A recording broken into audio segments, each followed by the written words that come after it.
hacia arriba.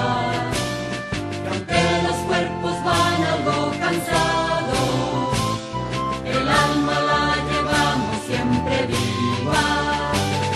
Dale gracias al sol cada mañana por la dicha de ver un nuevo día.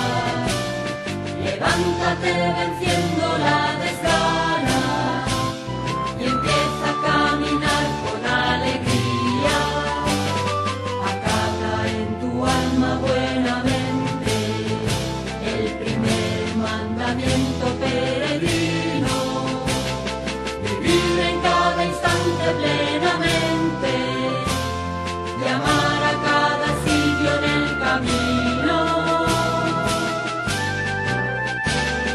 Estrella y que las buenas vibraciones te llenen de emoción cada momento, que los claros del cielo te coronen y de espaldas te sople siempre el viento. Que oigas la voz sagrada de la senda que brota entre los verdes y las flores, y que el Dios de los sueños te defienda del trueno y los nocturnos roncadores. Que todo sea mejor que lo soñaste y tu alma navegue a toda vela. Que las ampollas nunca echen al traste tu ilusión de llegar a Compostela.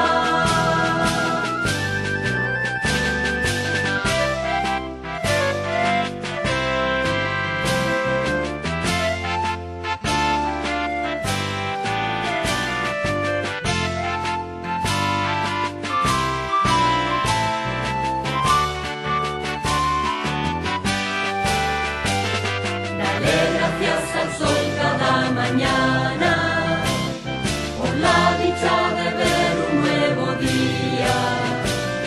Levántate,